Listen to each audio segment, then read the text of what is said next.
Everyone says same old Jets. These guys are going to fight no matter what the situation is. There's no give up in them. I hate that term. And I really don't know what that term means, but I know this. They're not the same old Jets. I'm going to go for a minute here, Zach, because I'm going to be honest with you, dude. Like, Aaron Glenn dancing up and down the sideline after the Will McDonald kick return, that doesn't, punt return, punt block, that doesn't bother me in any way, shape, or form. I don't care about the clapping that much after the game. But going into this season, dude, it was finally supposed to be about not saying it anymore. It was finally going to be about doing it, because ever since I've been covering this Jets team, I've heard and they've said all of the right things about it's going to be different this time. We're not the same old Jets. It's going to be different. It's going to be different. It's going to be different. And guess what? It never is different. So I know Aaron Glenn might not know what the same old Jets are, so I'll give him a clue. What happened in that game yesterday, that was the same old Jets, because I've covered that game a dozen times throughout my career. You know what that game looked a lot like? The Jets-Patriots game a year ago where they lost the game they shouldn't. The Jets-Colts game a year ago. The Jets-Vikings game a year ago. The Chiefs game 2 years ago. Countless games under Adam Gase. Countless games over Todd Bowles, who is now on the other sideline.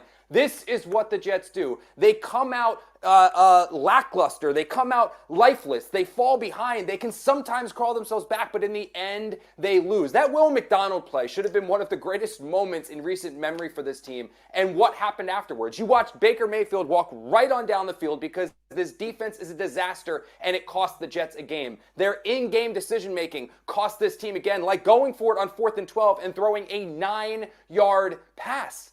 The penalties, egregious penalties, the penalty, like the one on Will McDonald and the Arian Smith procedural stuff, all this stuff is supposed to be gone because the Jets have said it's gone. Guess what? It's not, because they keep doing it, and it's costing them again. And I don't want to hear it anymore. I said it going into this year. Show me. Finally, show me you are different. They're not showing me they're any different. They look like the same team they've been the last couple of years, and it is so frustrating to hear that. We're not the same old Jets. Dude, you look like it. Hey Connor, how's it going? It's good to see you, buddy. You know, good man, good. And I wasn't even sunny. I wasn't in sunny Tampa. You were, so that was probably why. It was very sunny. Look, I guess we're addressing that right off the top. So I'll say, I agree with you. Like, they never just stop saying it out loud. Honestly, like, because Saleh fell into that trap all the time. How he hated that so much. I think my favorite part of that quote. They don't do anything to change it. My favorite part of that quote is Aaron Glenn saying, "I hate that. I don't know what that is, but we're not that." Like, so you do know what it is. You don't have to pretend like you don't know what it is. Look, like, to your point, yeah, like, they need to prove that they're not the same old Jets. I don't blame, I know Aaron Glenn maybe got some criticism for being overly positive. We fought hard to the end, no moral victories, but, we can have stuff to, like, I don't blame him at all for that. This is a young team that's 0-3. They need something to build on. They clearly are not a team that's going to compete for the playoffs. They said they're going to, when this group was hired, they said they wanted to win, and they wanted to win now. That's not true. They're not going to win now. Like, this is not a team that's built to win right now, because when you lose Jermaine Johnson and you lose Josh Reynolds, that shouldn't deplete your roster to the way that it has. And so they're not ready to compete in the way that they need to be. Aaron Glenn is coming in here as someone who hasn't been here for the last 14 years. You have been here for most of them. I've only been here for a few. Most of this beat has been there for most of it. This fan base has been there since long before this 14-year stretch. So they've dealt with all the coaches saying this isn't an instant coffee situation. This isn't the same old Jets. We're different.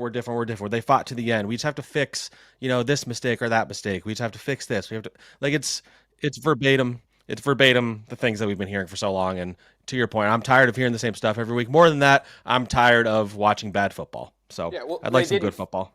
They didn't fight till the end, Zach, because if they fought till the end, they wouldn't have been the hole that they had to dig themselves out of in the fourth quarter. And spoiler alert, they were aided by Todd Bowles, who completely called the dogs back, and we'll get to that later on in the show. But that's why the Jets were able to get back in this thing. Yeah, give them credit for not going belly up and just kneeing the ball and basically doing what they did a week ago against the Buffalo Bills. But this was a team that from the first and second and third quarter were horrific and awful on, I guess defense kind of held their own at different points, really aided just by Tampa Bay penalties. But it was just a bad game that, because the Buccaneers basically thought they had it, allowed the Jets get to back into it. So just real quick, fast recap. We've kind of touched upon it, though. 29-27, the final score. Jets fall behind. Jets claw their way back. Buccaneers, the ridiculous field goal blocked by Will McDonald to pick it up, run it in. You think the Jets are going to win the game 27-26. Not so fast. Baker Mayfield down the field, and a game-winning field goal kicked as time expired. Jets, Zach, we're going to look at this one. Yeah, I know, right? We're going to look at this one big picture with two main bullet points here. Before we get into the nuts and bolts of it, just an overall analysis of it. It's 3 games into the season. This is now the 3rd game in a row the Jets have dropped. It's the second close one when you loop in the Steeler game as well that they lost by a field goal. Are you feeling better, worse, or about the same regarding this team after their hard-fought, non-moral victory against the Bucs? That's a good way of framing it, because I think I was probably higher on the team coming into the season than you, like just broadly. We probably predicted around the same amount of wins, but I was broadly more excited about what this team could maybe like compete. But I'd say I am more concerned coming out of this game than I was 3 weeks ago, than I was a week ago or 2 weeks ago, because the Bills game was pretty rough. The defense to me is the biggest concern I have, because this looks like straight up a bad unit. They have not fixed any of their problems. They have struggled with tackling. Their coverage on the back end has been inconsistent. Their best players have either been hurt or inconsistent. And really, like, the only guy that I think has been pretty good all 3 games is probably like Quinnen Williams and Jawan Briggs. Like, those are like the only ones I could think of on this entire defense that you could say they've been either good or okay for all 3 games. And that is a concern. And you're not going to be able to compete if your defense is that bad and your offense is going to be hit or miss in the way that they have been so far, and the way that they will be as long as Justin Fields is the quarterback. So, ultimately the schedule is not as intimidating as it gets further down, but people are going to look, we get into this trap every year of saying that, but like the opposite end is going to be looking at the Jets as like, okay, well, that's not that hard of a game. The Browns just beat the Packers. The Browns are supposed to be an easy win for the Jets. So like there's no easy games, and this is not a team that has shown me an ability to improve on the things that they have struggled with. Well, that's it. Yeah. That's it, Zach. It's that I'm in the boat. I feel worse about them, because if we flash back and we get in the DeLorean and we go back all the way to week 1 when the Jets lost to the Pittsburgh Steelers, and that was another non-moral victory for Aaron Glenn's team, and we said, what are you worried about coming out of that game? We would have said the penalties, the in-game decision making, and the defense. And here we are 3 weeks later after another non-moral victory over the Tampa Bay Buccaneers. And not only are we still concerned with the penalties, the in-game management, and the horrendous defense, but now you can add new warts into the equation, because after Tanner Engstrand put forth his first set of true 4 quarters of game film, where the Jets lit the world on fire against the Pittsburgh Steelers, and teams realized, oh, this is what he wants to do, and they countered it by figuring out how to run blitz to shut down Breece Hall, and they figured out how to, especially against the Tampa Bay Buccaneers, blitz like crazy to harass the quarterback. There has been no counter from the Jets offensive staff, no counter from the Jets offensive players. So now not only are you concerned with all the things you were concerned about in week 1, now you add offensive issues to the mix as well, and I don't see anything. This is probably the most damning assessment of the Jets right now. And I know that Glenn was trying to put forth. He was much better, I think, on the conference call today with addressing the negatives. But all the positive feels, I can't buy into it. I can't buy into it because I don't see anything getting better that's wrong with this team right now. And that's a major concern. Yeah, the defense, again, I keep going back to that. Like, he's not a defensive coach. I get that. But, like, their whole emphasis this offseason was tackling. He doesn't want to say it because it's like a derogatory thing. Well, his point is, like, I coach everything. And he does do that with the Jets. He does not only focus on the defense. But tackling was an issue last year. They tackled in camp. That was supposed to cure their woes. And their tackling has been arguably worse. I mean, they had, I forget what the number was. They had like 18 missed tackles this week. They had 10 last week. I believe they had 8 week 1. Yeah. I don't know where that ranks in the league. 16 per Pro Football Focus. 8, 10, 16. Yeah, so I got it. Like it's a depends on which site are you looking. But I mean, I'd surmise that that's one of the worst rates in the NFL, and it matches the eye test when you watch these games. And I don't even know what they're counting in terms of guys who are not even there to make the pursuit, guys that are giving up on plays or getting blocked into the ground. Like that doesn't really count as missed tackles. Like for example, like we're talking about how much they fought to the end, or they are. Look at that drive where Will McDonald had that remarkable play that should have been like the story of that game. Yeah. It happened. That field goal attempt only happened because they just completely broke down when Baker Mayfield scrambled. He ran for 33 yards. Michael Clemens couldn't get off a block from the tight end. There were guys at the opposite end of the field that it looked like were giving up on the play. And so he gets 33 yards to get them in field goal range for a kicker in Caleb McLaughlin, who nailed a 55-yarder earlier in the game. And so that was a disastrous moment that was saved by a remarkable athletic achievement by Will McDonald, who, by the way, had a pretty bad game otherwise. He did pretty much nothing as a pass rusher. So, there's positives to take, but like they do not outweigh the negatives. And people always get mad at us for being too negative, but like they're 0-3. Like why are we always trying to paint lipstick on the pig? Like if the Jets win, we will celebrate it. And at the end of the day, look, you look at these 3 games before the season, these look like 3 of the hardest games they're going to have in a row all season. That's absolutely true. And they lost all 3 of them. Like, that's not shocking. What will be shocking is if they lose to the Dolphins this week. We're going to talk about that later. But, like, I think this is weirdly a turning point game for this team because that's an 0-3 team that you're supposed to beat.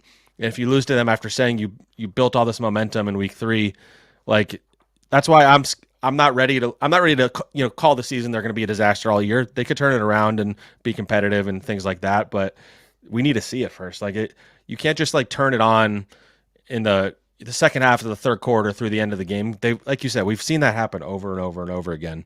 You just don't win football games that way. It's not what winning teams do.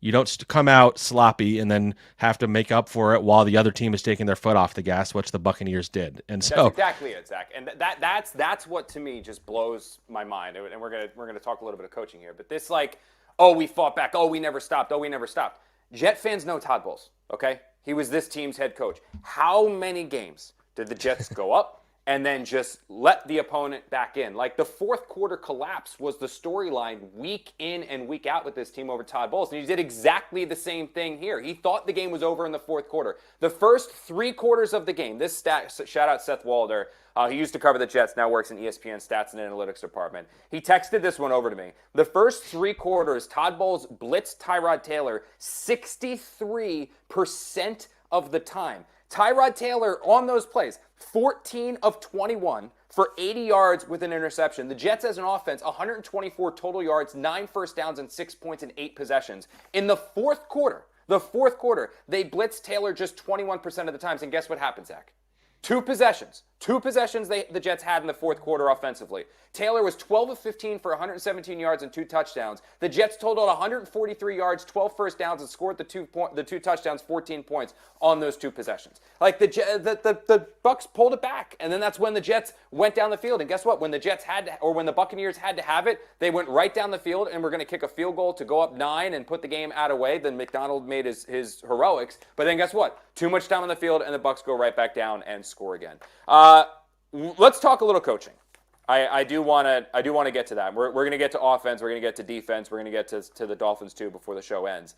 But specifically with the coaching, penalties again reared their ugly head. Now the Jets haven't been as horrendous as they've been the past 2 years. They finished 32nd and 32nd the last 2 years under Robert Saleh in total penalties called. They're currently 12th overall in the NFL right now in penalties. So right around middle of the pack. That could theoretically fall a little bit higher or lower depending on what happens in this Lions-Ravens game tonight. But 7 penalties, 81 yards. The Michael Clemens penalty wasn't really a penalty, but he's putting himself in that position because he's going high and it opens up the possibility of did he hit head, all that stuff. That was a bad one. Arian Smith, a couple procedural ones, including one that basically ended a drive. That's something they got to clean up. I mean, we've been talking about this for a month now, so I don't actually going back even longer than that because we talked about this in July and August. I don't know what else you're really supposed to do. I mean, with the penalties, I mean, it was worse on the other end and it didn't matter. So I don't think penalties was as much of an issue. Although the Sauce one, which was a ticky-tack foul, but Baker was trying to draw that out. Like he just aired it out in hopes that Sauce would get a DPI, and it worked. It was 3rd and 29, got a first down. The fact that the Buccaneers had a drive where they had 5 holding penalties and 7 penalties in total and wound up scoring at the end of that drive was just really, really gutting for the defense. And, I think there was some praise about how the defense played because if you just look at it, the Buccaneers have statistically one of the best offenses in the NFL. The Jets were able to hold them for the most part. But really, the Buccaneers, like you said, they had a lot of penalties. I think they had 14 total or something like that. And they had 4 drops, 3 of them from Mike Evans, who does not drop passes. So like the Buccaneers were kind of handing the game to the Jets, and they didn't really take it until the end. And then by then, the Bucs were just like, okay, we'll wake back up. We'll drive down the field. We'll score on you with ease. And that's exactly what happened. Like I have a lot of concerns and issues with the way they've played on the back end. And it's alarming to me because this is supposed to be a coaching staff like full of, I thought on paper this looked like a great defensive back coaching staff, and they still could be that. They're developing some young guys, but you have Aaron Glenn, who played in the NFL for as long as he did, developed all these guys in Detroit. You have Chris Harris, played in the NFL for a long time, was a good coach in Tennessee. You have Dre Bly, played in the NFL for a long time. You have Steve Wilkes, and you have Chris Banjo, even played defensive back in the NFL for a long time. And these defensive backs keep making the same mistakes every week. Their approach has been terrible on tackles. The coverage has been inconsistent. Sauce, by the way, like one of the most shocking things of this game, Baker Mayfield was targeting Sauce. Like he was going after Sauce. We're gonna get to that too. Like we're gonna spend a lot of time. I'm stepping on. Yeah, so we can get to that later. But that blew my mind. So yeah, it did. And one thing, and this is going to transition because we're going to talk a little Tyrod Taylor in a minute here because I didn't think he was that bad. But tying in with the offense, and this is a quick one, Zach. I'm a little concerned with Tanner. That week 1 was about as impressive as I thought you could have in a debut, both from what we saw from Justin Fields, what we saw from the ground game, what we saw from the offensive line. Mentioned it a little bit ago, but it bears repeating because I'm curious your opinion on it. Once that game film, 4 quarters, 60 minutes of a Tanner Engstrand offense got out there, everything has changed. I mean, so the opener against the Steelers, the Jets had 394 yards, 23 first downs, and they scored 32 points. In weeks 2 and 3, against the bad Bills defense and then a Bucs defense that I would say is okay, I don't think they're elite, they're averaging 210 yards per game, 16 first downs, and 15 points. I think Todd Bowles had him in a complete blender earlier, in a mental blender earlier in this game because, and I was talking to Connor Rogers about this, it was like they were bringing just the safety and the corner the same way every single play, and there was no adjustment. Like they made it very clear, we are going to blitz the ever-living you-know-what out of you, and there was never an adjustment. The Jets had no answer for the blitz. The only answer they had for the blitz was when Bowles stopped blitzing. That was the only time they stopped it, the run game has become non-existent. The passing concepts have kind of become irrelevant again. And now that teams are getting to the quarterback and hitting them at an alarming rate, 19 pressures the Buccaneers were able to get on the Jets this past game. It's you-know-what cutting time for Engstrand. He's got to figure this one out because the book's out on him a bit, and now he needs to counter the teams have done to him. I'm not ready to jump ship on Tanner just yet. I do think the running stuff. Yeah. I think the running game has been more concerning to me, weirdly, than the passing game because I still think there was times in this game where you looked and the receivers were open, and Tyrod, he did what he does a lot, which is hold on to the ball a little too long. He was really good in the second half. He got a lot better, but I also, and again, personnel. You can't use personnel as an excuse because coaches do that a lot. They've done that a lot around here. They blame the fact that, what do you want me to do? But, the wide receiver 2 in this game was Arian Smith, who, as much as I think has some talent and potential, I don't think he was ready to play. I think he ran 83% of the routes or something like that, which is pretty higher than I expected. Lazard actually made a bigger impact than I expected outside of that terrible 4th down call that you mentioned. But yeah, there are some questionable play calls. Tanner Engstrand, to a degree, is learning on the job. There was the 4th and 1. It seemed like Tyrod maybe changed this at the line. We didn't ask Aaron Glenn about this yet. Maybe we'll ask Tanner later in the week. It was 4th and 1. It seemed like Tyrod killed it to give it to Braylon Allen, and it went backwards. Whereas if Tyrod just did a QB sneak, it would have been a first down probably. So, but yeah, there's been some questionable play calls in the running game. I think Braylon Allen at this point probably needs to play more. The run blocking has been suspect the last couple weeks. But yeah, Todd Bowles, we knew going into this game, Aaron Glenn was asked about it. We talked about it all week. we knew Todd Bowles was going to blitz the crap out of him, or blitz the poo out of him. Sorry, I know I'm supposed to say poop on this show. We knew he was going to do that, and he did it, and the Jets were not ready for it. And that was the most alarming thing. That's coaching at the end of the day. That's preparation leading up to the game, and that's taking what you do in practice and transitioning it to the game, which is something the last staff, Aaron Glenn has taken some shots at. That's something the last staff often struggled with. Like it was a lot of talk about having great weeks of practice, and they would go out there and they would not be ready for things that they should have been ready for, and so that's alarming. And you come out of the game, they scored on their first 2 drives, to Tanner Angstand's credit, which Nate Hackett rarely did, so that was good. But you go up 6-3, and then they fall down. Then before you know it, they're down 20-6. So Tyrod's pick 6. We're gonna get into Tyrod now, I believe, so I'll save that. But it wasn't all on Tanner. There were some mistakes by Tyrod, but the running game is where I have real concerns, because they're telling anybody who will listen we're a running team, and they cannot run the ball right now. So no, they can't. And we'll like I said, we'll get to that in a little bit. But sticking with Tyrod Taylor here, Zach, I didn't think he was that bad. I don't. I don't think he was great. I mean, the numbers I think look better than probably he played, just because of that fourth quarter, those 2 series there, once Bowles called it off. You can see it on the screen, 26-36, almost 200 yards, the pair of touchdowns. The deeper one, and we talked about this before the show, going into this week, I should say. The expectation was that the offense was going to open up with Taylor, and that the Jets were going to attack the ball down the field. Again, 2 years ago when he was with the Giants and he started 5 games, 15% of his passes went over 20 yards. I mean, he is an aggressive quarterback. He wants to give his guys a chance. He's a gunslinger. That's what and who Tyrod Taylor is. Only 1 attempt, though, against the Buccaneers was over 20 yards. That's it. And obviously he didn't complete it. Everything else, 27 of his other throws were 10 yards or under. So it was clear that he was not taking those chances. I think the reasoning for that was because the offensive line, again, we mentioned it, he was on his butt. I think it was 10 quarterback hits, 19 pressures. The Jets allowed. You're not going to have anything there.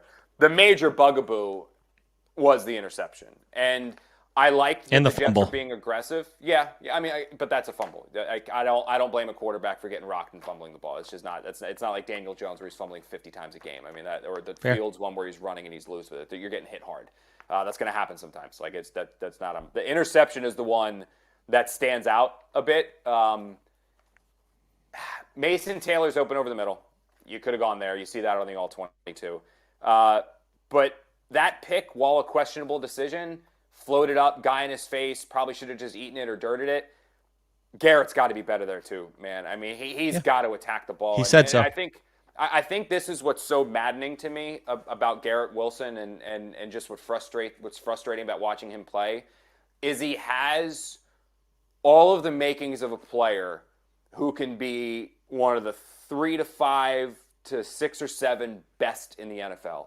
He is that good, but there's all of these little things in his game, these little minor warts that rear their ugly head that keep him from reaching that potential. There are the drops that seem to come out more than what they should be. There's some lackadaisical route running where it's not nearly as crisp. And then there's moments like this where lazy is probably the wrong word, but it's almost like he kind of checks out a bit and he runs the route, which wasn't overly great near the sideline, and then just sits there. Any receiver will tell you, you have to attack that ball. You have to go back to the ball, because if you don't go back to the ball, the defender can get in the way. Worst case scenario, you just break it up and it's incomplete. Or I guess worst case, even if the defender catches it, you're there to make the tackle. But it's him just sitting there, allowing Dean to jump in and then running in for the end zone. It's a frustrating one, because I don't think Taylor was that bad, and unfortunately that's the major red flag there. We didn't have any real update on Justin Fields from Glenn. I know that's still something that they're looking at, but do you think you should see more of Taylor? In your opinion, like you think he should do more, or is it's Fields' job when he comes back no matter what? At this point, I think it's Fields' job. I don't think Taylor did enough in that game to where it's like a real QB controversy. I could be wrong. I mean, Aaron Glenn had a chance to say Justin's our starter when he gets back. He opted to say, like, I'm not going to say anything until he's cleared, which I understand. But, they signed Justin Fields to a 2-year, $40 million deal, $30 million guaranteed. They declared him the starter all offseason. You're not going to bail after Tyrod Taylor throws for less than 200 yards in a loss. So you bring Justin Fields back against statistically maybe the worst defense in the NFL, at least in terms of EPA with the Dolphins, which we'll get into later. But if Justin Fields is cleared this week, I think he's the starter. But, this team loves Tyrod Taylor, as I wrote about at the end of the week. It's like this wherever he goes. He's often the most popular guy in the locker room because he's cool, he's calm, and he can play. And I think he's ultimately best suited as your number 2. But yeah, you still need to see what you have in Justin Fields, because the reality is there's a 0% chance Tyrod Taylor's your starter in 2026. There's a non-0% chance that Fields could be that. So you have to see what you have in Justin Fields, especially for an 0-3 team that's not making the playoffs anyway at this point. He is Zack Rosenblatt. I'm Connor Hughes. You guys are watching Jets Final Drive here across SNY's digital platforms. Appreciate anywhere you guys are watching us, whether that's X, SNY.TV, Facebook, or YouTube. Wherever you guys are watching, though, if you want to head on over to YouTube, that is the place to be, because there's a live chat running over there throughout the duration of the show where you guys can interact with Zach and I and executive producer Jeff Goldman, who's monitoring that chat throughout the show and letting me know what you guys say. Comments, questions, concerns, all that stuff, like this one that just came in. Should Muji get more heat for the week roster? I think that's probably fair. Receiver was something that you and I looked at this roster and were like, maybe the Jets know something we don't. Defensive end was something that you and I looked at this roster and said, maybe the Jets know something we don't. Brandon Stevens was somebody that we looked at the roster and said, maybe the Jets know something we don't. Cisco, maybe the Jets know something we don't. And it turns out through 3 weeks, the Jets did not know something that we don't. All of these potential problems have been major problems. And honestly, Zach, I think that if you're looking for reasons why the Jets are winless, those problems at the roster, how top-heavy this team with very little depth, and those issues at cornerback 2, receiver 2, safety, the back end, all that stuff, defensive line, they're rearing their ugly heads. Yeah, the one I in particular don't understand, like at receiver, like you could talk yourself into Josh Reynolds just being a role player who blocks, whatever. I did not understand why I didn't understand why they didn't bring in any defensive ends. Like they didn't bring it. They drafted Tyler Barron in the 5th round, and he is someone who probably shouldn't be on the field right now. Brady McGregor was undrafted last year, didn't have a sack, and he was absolutely rough yesterday. He had a particularly bad missed tackle on one of the runs.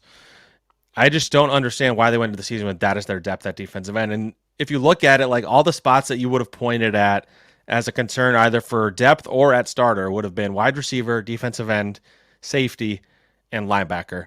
And all of those positions were hurt on Sunday. Quincy Williams got hurt in the first half. The other ones, Tony Adams was out, Josh Reynolds was out, Jermaine Johnson was out. And so you're playing all these backups that probably have no business being out there. And so at the end of the day, they were outmanned against a team that didn't have 3 of their 5 offensive linemen. The receivers, you have Arian Smith playing 85% of the snaps or 95% of the snaps, whatever it was, in his 3rd game as a 4th-round pick. Tyler Johnson, who was on the practice squad 2 weeks ago, is the number 2 receiver.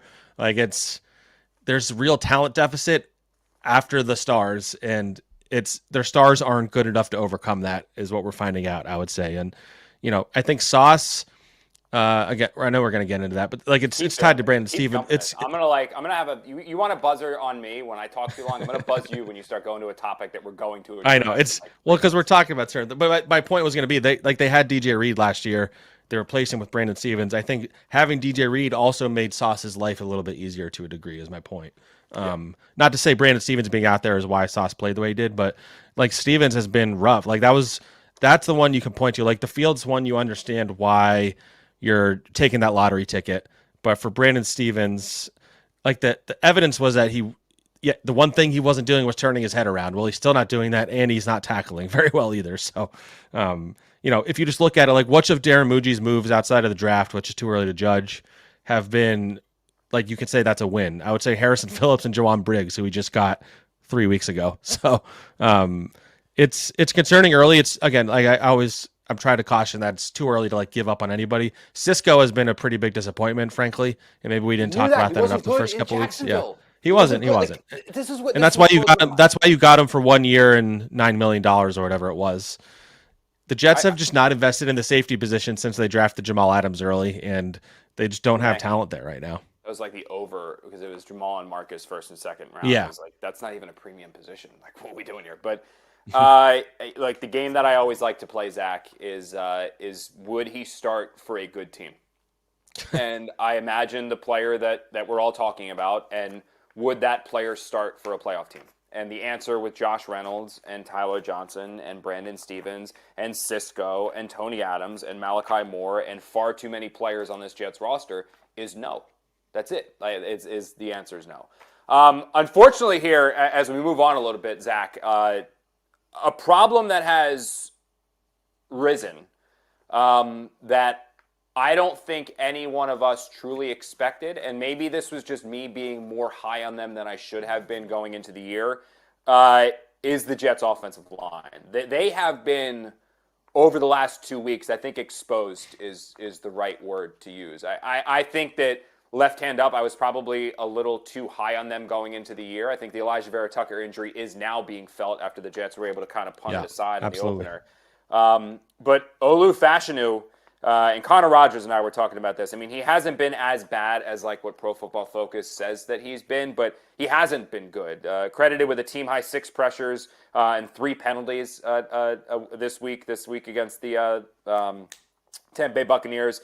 You look at him on the season, of the 58 offensive linemen to play at least 50% of their team snaps, Olu has a Pro Football Focus grade of 53.4, which is the 12th worst, a 51.8 pass block rate, which is the 12th worst, and his 92.2 efficiency is the 4th worst. Now, the Jets are absolutely helping Armand Membu on the other side, so Olu's kind of solo on the left, but that doesn't excuse some of these pressures that he's allowing, because if you can't rely on Olu and you also have to help Membu, then that's exposing your other problems, which is that Joe Tippmann is not a very good offensive guard. Myers is not a very good center. John Simpson's a solid left guard, but he's even dealing with his own issues. So this was a group that the Jets were supposed to be able to hang their hat on. We can talk about the secondary. We knew that could be an issue, right? We can talk about wide receiver too. We knew that could be an issue. Quarterback knew that could be an issue. Tight end knew there was going to be learning curve there with Mason Taylor. The offensive line was the hat hanger. That was the one where, oh, you don't got to worry about that. They're going to be good. Dude, 19 pressures, 4 sacks, and 10 quarterback hits against the Buccaneers. No quarterback will survive that. And if you want to say, oh, the quarterback's holding the ball too long, that's fine. Absolutely. Fields holds it too long, so does Taylor. But they can't run block either. Like the deterioration of Breece Hall has been wild. 9 carries for 21 yards this week against the Bucs, who I don't think are an elite level run blocking or run defense team. 17 of those yards came on one play, so he had 8 rushes for 4 yards on all of the carries. And this isn't just a one-game sample size, because a week ago against the Bills, 10 for 29, 12 on one play. That's 9 of 17 on all of the carries. Like that's an issue right now that's going on. And I don't know if Breece is regressing to the player that just wants to try to hit the home run, which maybe that means we want to go to see Braylon Allen a little bit more. But the bigger picture, I think, is that the offensive line is struggling immensely, both run blocking and pass blocking. And that's not a great combo, dude. Yeah, I think there's something to be said about this group practiced a certain way all summer, and they were thrown for a loop when they lost, I think, their best offensive lineman, and then you had to shuffle some things, and all of a sudden Joe Tippmann was competing to play center all summer, and then all of a sudden he's the starting right guard, and you have a rookie right tackle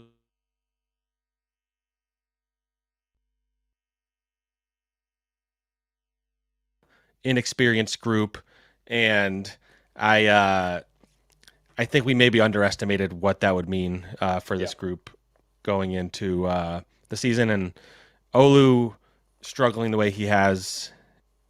Are we still good? I think we're good. I think we're doing the like. Remember, you ever have an Xbox where it was like the red ring of death? Remember that? Oh. I see you now, Zach. Okay, we good? Yeah, I think so. Yeah, you remember when you had an Xbox, you had the red ring of death. The red ring of death.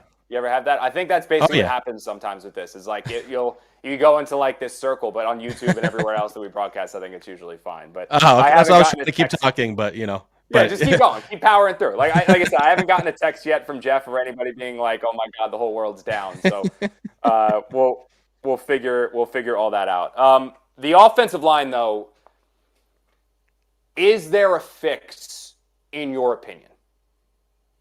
Zach, do you see a fix for the offensive line? Because the way that they're getting beat right now is to me, it's not like, and we've seen this before because you covered the Giants before I did, and I've seen it. You saw even now with some of the Jet players, like when there's just a bad lineman, you can see a team just attacks that player, and that player can cause everyone else to just kind of implode on themselves. I don't see that with the Jets. It's not like these teams, the Bills and the Bucs, have been like, oh, Myers is the weak link, let's go get him. It's not like they're like, Olu is the weak link, let's go get him. Or this player's the weak link, let's go get him. This is a collective, just the unit is struggling, and the unit is failing, and the unit is faltering. And when that's happening, I don't know. I don't know how you fix it. I don't know how you adjust it unless it's just this group needs more collective time together. I mean, that was going to be my answer. Like, I think at the end of the day, their only option is to just keep trucking forward with this group because they don't have any backups that I think you can really plug in there. And you're not going to find somebody in a trade or in free agency. So I think you just keep rolling with this young group.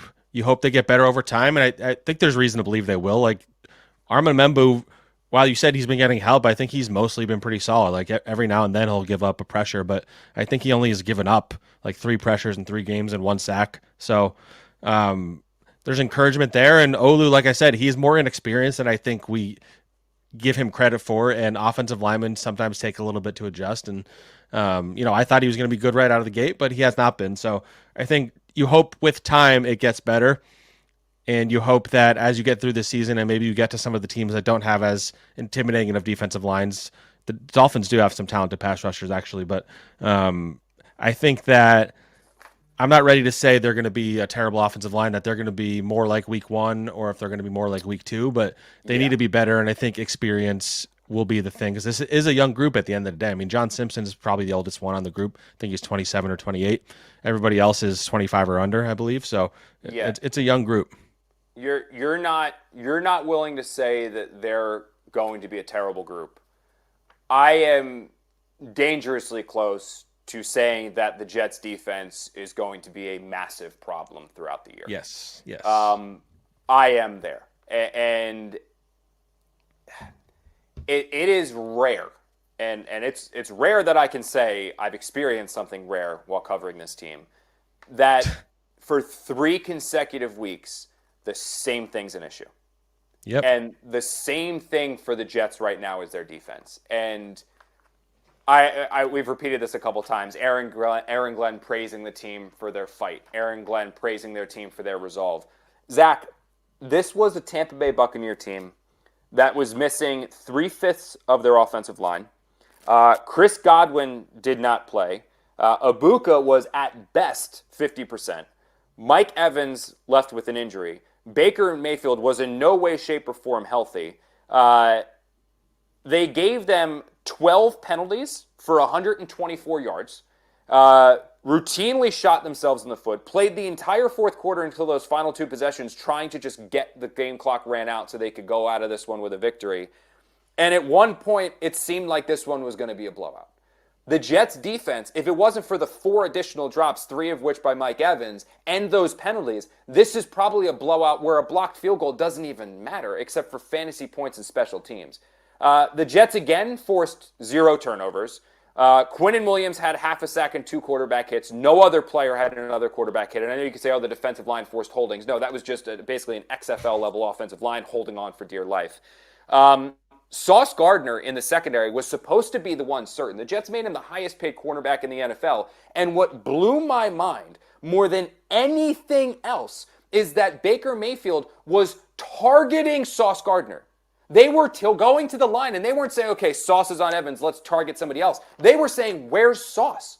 That's what happened. He had a 30.2 Pro Football Focus cover grade, which is the worst of his career. He has a 67.5 defensive grade this season, which is the worst of his career. In his last 2 games, he's been targeted 10 times, allowed 5 completions, 91 yards, and 3 penalties. Again, this is your lockdown, shutdown corner that teams over the last 2 weeks have thrown at 10 times. That is alarming because no one's scared of him right now. They're not scared of Sauce Gardner. In fact, the biggest indictment of where things are with Sauce, and I love him. I think he's a dominant player, but he's got to get out of his head right now, is that on 3rd and 29, when they are just throwing one up there, hoping to get a penalty, who does Mayfield throw to? Not Michael Carter. not Brandon Stevens. He said, where's Sauce Gardner? That's my best chance to get a penalty and a free first down. And what did Sauce do? He gave him the penalty. Ticky-tack or not, that to me, turnovers, that's a problem. Laying down flat against a Buccaneer team that was so depleted, that's a problem. But targeting Gardner, who's supposed to be your all-world, all-pro corner, I didn't see it coming, and that's got to change. I mean, it was jarring to watch in the moment because, when you're watching live and a crazy catch happens or somebody looks like they got beat badly, you try to figure out, okay, who was covering them? And the amount of times we had to look and see that it was number one was jarring. This is, like you said, they paid him to be a shutdown corner. The whole idea coming into this season, he had a quote in training camp where he says, I thank the coaches every day for putting me in this kind of defense, man coverage, follow the best receiver. I'm going to get more chances at making plays. He doesn't have a turnover yet. I don't know how many pass defenses he's had. He did have one in that game, actually. And, they were going at him with Mike Evans. They were going at him with Emeka Egbuka. And he wasn't successfully. And I will say, Egbuka did make a remarkable catch on one of them, but he shouldn't be beating Sauce 101. That's just the end of the day. And so, he's going to be held to a higher standard like he was last year because number one, he's a two-time All-Pro. Number two, he wants to be considered the best in the NFL. And number three, he just got a contract to make him the highest paid. And so, if this defense is going to succeed, they need their best players to be on the field and they need them to be playing at their best. And he did not do that. And the fact that he didn't do that and you don't have Jermaine Johnson out there, we don't know how long he's going to be out. And Quincy Williams hurts his shoulder. Like, this is a defense that's banged up and their best players aren't playing well. Jamie and Sherwood, disappointment. Like, those are the reasons, like, even more than like, okay, they are bad at safety. They don't have depth at defensive end, whatever. When your best players are not playing well, like that's the most alarming thing. Like you would have thought Jamie and Sherwood getting that contract in this new defense was going to be great. Quincy Williams was playing well before he got hurt, but up until that point this season was playing poorly. And Sauce, the Sauce is a concerning one. He needs to bounce back, and he has Tyreek come in this week to try and defend. Yeah, I genuinely believe, Zach, that the problem with the Jets, and we can talk about it, the 16 missed tackles are ridiculous too. They had 10 a week ago against the Bills, and then 8 against the Steelers 2 weeks before that. So the tackling in training camp didn't make a damn difference. I talked to a handful of coaches around the NFL that study defense, and they have now watched the film of the Jets. And going into this, when I talked to people going into training camp and they had spoken with people on the Jets defensive staff, they told me that they were going to have Steve Wilks run Aaron Glenn's defense. That was the plan for the Jets. Steve Wilks running Aaron Glenn's defense. Watching the film that the Jets have put out there, again, talking to defensive coaches who know far more about the game than I do, and I actually ran this by Connor Rogers, who saw very similar things as well. They said that they see a team with an identity crisis. And the reason you're seeing Quincy Williams struggle so much, Sauce potentially struggle so much, Sherwood struggle so much, is they're all thinking right now instead of just doing and reacting. This defense has aspects of Robert Saleh and Jeff Ulbricht's defense with some sprinkles of Aaron Glenn's defense in Detroit, run by Steve Wilks, whose best defenses were in no way, shape, or form anything involving those two schemes. So it's almost like they tried to run Glenn's stuff, realized they don't have the personnel to do that right now, pivoted to try to run Saleh's defense while still trying to sprinkle in parts of Glenn's defense to then make the full transition while having Steve Wilks call it, who doesn't really have great experience with either of those schemes. And the result has been a complete and total disaster. A question did come in here on YouTube, and I want to get to it because I think it's very, very fascinating. And again, wherever you guys are watching us across SNY's digital platforms, X, Facebook, SNY.TV, appreciate you. But the cool thing about watching us on YouTube, which subscribe to SNY's channel there on YouTube, is that you can interact with us live throughout the show in the comment section. This one from Jeff Goldman, who is sending it to me, executive producer Jeff Goldman, sending it to me from Broadway Jets. I'm trying to get this all right. NYJ Matt. Oh, this is NYJ Matt. That's why I misread it. My boy Matt. Will A.Z. Thomas start at some point by October? Because that's the one change. Like, as they're figuring out this scheme, that's one thing. The personnel adjustments they can make, I don't know how long you want to stick with Malachi Moore. It's a rookie learning. But A.Z. Thomas in for Brandon Stevens. A.Z. Thomas playing some significant snaps now. Saw it a little bit. Thought he played okay. 10 total snaps against the Bucs. 2 targets, no catches, had a pass breakup. Is more Thomas coming in October? I think that will be something that happens later than the fans want it to, because they are invested in Brandon Stevens. Yeah, I personally wonder about the idea, and this was floated in the offseason when they signed Stevens and then drafted Thomas. Like the idea of moving Stevens to safety, which he has played in the NFL. If he keeps playing this way at corner, like you have to just say, okay, we messed up on this contract and we have to put the best player out there. And Quintez Stiggers is somebody that's been forgotten too. I don't see why he doesn't get a shot either, frankly, because I think he's shown some flashes in his time with the Jets as well. But Stevens it's not even just the turning the head, like the tackling approach and the pursuit, and I don't think he makes a good safety. That's what I'm saying. Like I don't see the attributes of, like, you watch a guy like Charles Wood. Like, no, granted, this is the extreme, but like Rod Woodson, Charles Woodson, like guys who made the conversion to safety, or Entrell Roll even. Like there were parts of their game where you're like, oh, that guy would make a good safety. I don't think those aspects are like Stevens is a sticky guy who stays close to guys and is good in man coverage, who just doesn't turn his head around. Like that not turning your head around and tracking the ball, that's only going to be amplified as a safety. Yeah. Not tackling is just going to be amplified as a safety. I don't see a position change making. I mean, if you're going to bench him, you're going to bench him. And he's just going to play corner, and you're just going to be eating that salary, which we all know Woody Johnson doesn't want to do. But yeah, that was going to be my point, though. Like, we don't know yet with this staff how much they, like, I think the last staff, to a degree, with Joe Douglas, they had like a hard time like moving on from guys when they needed to, or benching them fully because they paid them so X amount of money, they drafted him in X round, and we don't know what this staff in terms of like their approach to that yet. So I think that's something I have my eye on, because Stevens he's going to keep getting the ire of this fan base until he plays better or until he gets benched. That's just the reality. And I think A.Z. Thomas, he's someone who missed all of training camp, but the fact that he missed all of camp and went out there for 10 snaps and competed the way he did was highly, highly encouraging to me. Well, the big thing here, too, and I'm sure there's a bunch of players on the Jets defense who don't want Stevens to come out of the game, because he and Michael Clemens are public enemy number 1 and number 2. But I think the problem is that, like, Aaron Glenn spent the entire offseason singing this guy's praises and talking about how great he is.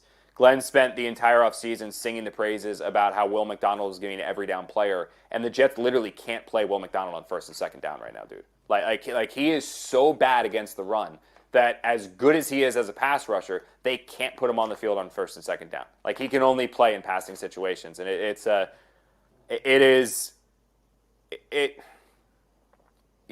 only been 3 weeks, so you don't want to go too aggressive on one side or the other, but it really does look like some aggressive roster mismanagement in the construction. Yep. Just because there are holes everywhere.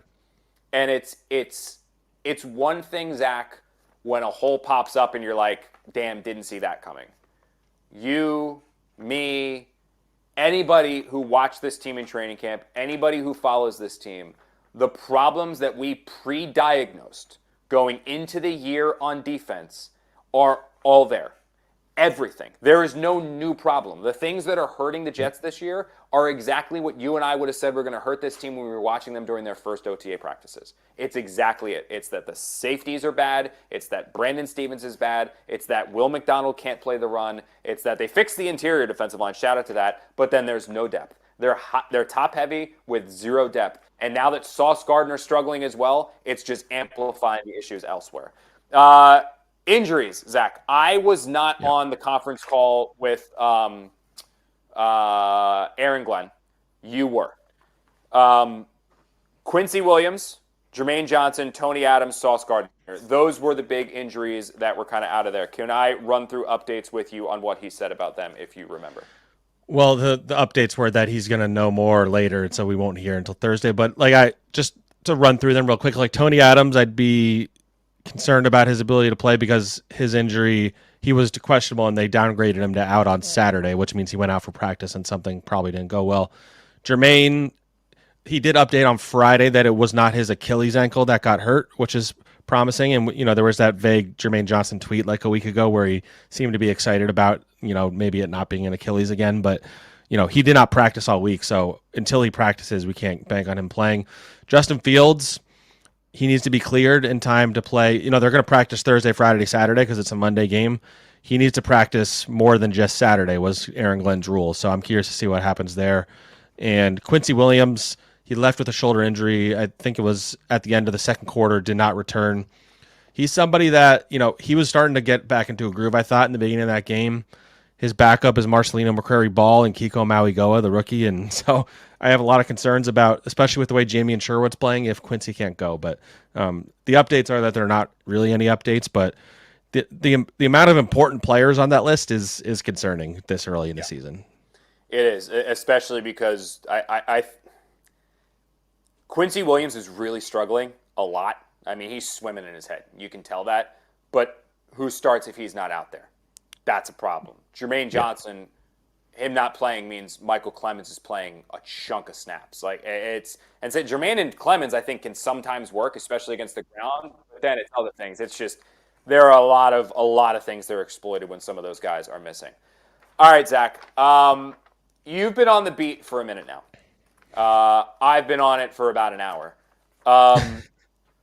The traveling to Miami and playing at Hard Rock has been a house of horrors for this team. I remember the Antonio Allen offsides, which led to like a kickoff return touchdown. The moment where if the Jets won the game, they were going to get Aaron Rodgers back, and instead they were blanketed by the Miami Dolphins, shut out, and pretty much what sealed. I know Robert returned, but that moment was kind of the end for him. That's when it was about over, and I think he had basically no slack to work with going into the next year, and why he was fired so abruptly after that Viking game. The Dolphins, week 1, smoked by MVP candidate Daniel Jones. Since then, they played the Bills, or they played the Patriots. Pretty close. I think the Patriots are a feisty team. They played the Bills very close. The Bills are a Super Bowl contender. More than that, though, I don't think they're the disaster I imagined they were going to be after that opener. However, I don't think they're very good.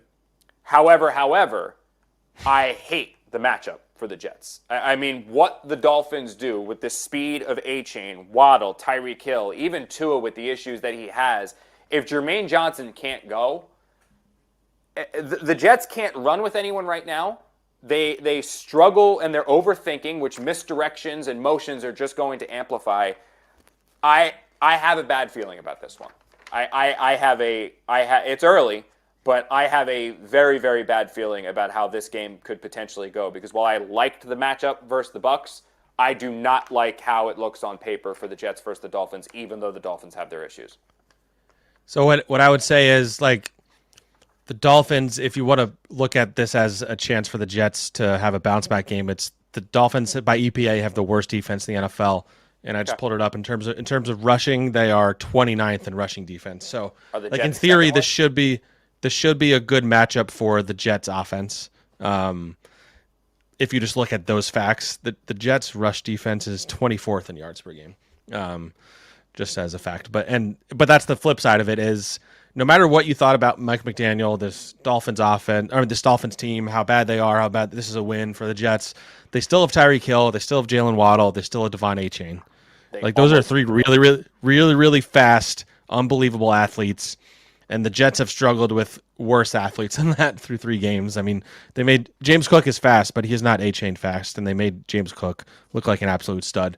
And so my concern is the defense's ability to stop that offense. If Justin Fields is out there, I do think this running game can get going against the Dolphins, but, I'm still in the I need to see it stage. I need to see that this team is capable of beating anybody, let alone somebody that has the talent on offense that the Dolphins have. I think Tua is beatable. I don't think he's amazing, but he's an accurate, quick thrower of the football, and the Dolphins are good at making plays after the catch, and the Jets have struggled with tackling. So in terms of that, I totally agree with the matchup. But if you want to say the Jets offense can have not a get-right game, but a Steelers-esque performance, like, this would be the week to do it. And so, I just think there's so much pressure on this Jets team to win this game, because being 0-3 and the way they've lost, and then all the way they talked after this last game about the not moral victory, or however you phrased it, like, they They need to come out and show that they've made strides. They're an 0-3 team going against an 0-3 team. If you walk out of that stadium 0-4, I don't care how you did it. That is just not going to be acceptable. So, like, they need to win this game. Like, I don't know if must win is a thing you can say this early in the season, but it feels like that for an 0-3 Jets team. Yeah, no, this is as must win gets, because the Jets aren't making. What is it? It's 5 teams in NFL history have made the playoffs at 0-3. Now the Jets are one of them in 1981, but the Jets aren't making the playoffs at 0-3. That's not happening. But 0-4 is embarrassing. I mean that's getting to where Adam Gase was his first year, where Jets were literally where the Jet fans were hiring planes and staging protests outside the facility asking for him to be fired. Like that's where we're getting to at 0-4, especially if they're just beat up, and a defense that's supposed to be good is now the biggest weakness. My biggest concern here, Zach, is I just don't think the Jets can run with the Dolphins. I think they can score with them on offense. I don't think the Dolphin defense is scary in any way, shape, or form. But I don't see how this Jets defense, which has been such a disaster to this point this year, is going to be able to stop and slow Miami. The key is going to be Jermaine Johnson being healthy and playing. And 2, they're going to need to create turnovers. They need to steal possessions. They need to make Tua do some of the bad things that Tua has done. So with that said, Jets heading to Miami, 2.5-point underdogs. They've been underdogs every single game this season. Brooke did not do her picks on camera because she was in a very big mood today. I actually have the videos of her just laying on the couch screaming at me, trying to get her to pick. However, as she was having lunch, I held the 2 sheets in front of her and asked her. She picked the Dolphins plus 2.5. Not like that's a great or bad sign. She's currently winless picking. Her dad is also winless picking, 0-3 so far. I, though, am also going to take the Miami Dolphins minus 2.5. I like them to win this game. I don't like the matchup on paper for the Dolphins offense. I think they're going to have a lot of points, and I think the Jets will be able to score on Miami. I don't know if the Jets can score as much as Miami is going to be able to score on them. I'm 2-1, right? Because I believe I'd said Jets plus 7.5. Jets nice. last week, yeah. Off to a good start. Yeah, I'll say Dolphins minus 2.5 as well. I just coming out of this game, I don't feel good. I'm curious to see what the vibe will be this week, and I'll get a better read for as we get later in the week predictions wise. But I feel like the Jets are going to have a hard time with that Dolphins offense because the Jets defense has been awful. So I agree, man. I agree. All right, well, Zach, it's been fun, hasn't it? It has been fun. When we started doing the show, I knew it wasn't going to be a great year, but I thought they were going to. I thought it was going to be better than it's been. Unfortunately, it's been a little bit worse than what I expected it to be.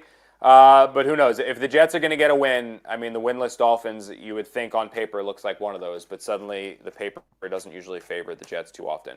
All right, this is Jets Final Drive. He is Zack Rosenblatt. Thank you guys for joining and watching wherever you guys are watching us. That is across SNY's digital platforms. If that is X, we love you guys. If that is Facebook, we love you guys. If that is SNY.TV, we love you guys. If that is YouTube, we really, really love you guys just because you can interact with us throughout the show.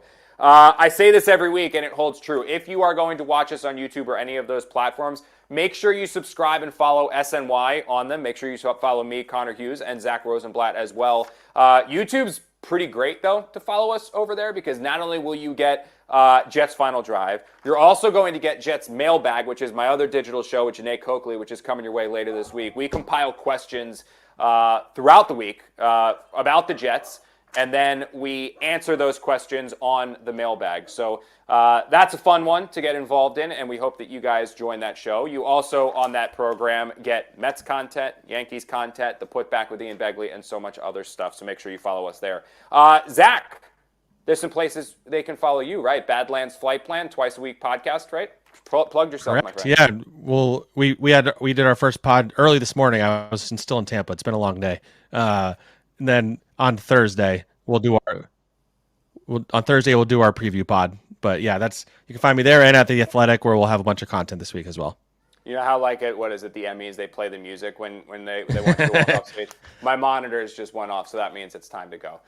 For Zack Rosenblatt, I am Connor Hughes. Special thanks to our producers, Brian Pincus, Sam Kendall. I'm finally going to get Sam's name right. Brian Pincus.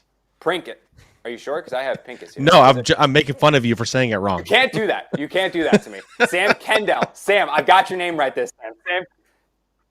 It says Candell. I'm screwing up either way. I wrong wrote as it he's phonetically, celebrating his and I still victory. messed it up. Oh my goodness, we're off the rails here. Zach Rosenblatt, Connor Hughes, Sam Candell, Brian Pincus, Corey Palmer, and executive producer Jeff Goldman. Yeah. Thank you guys for watching Jets Final Drive. We'll see you next week.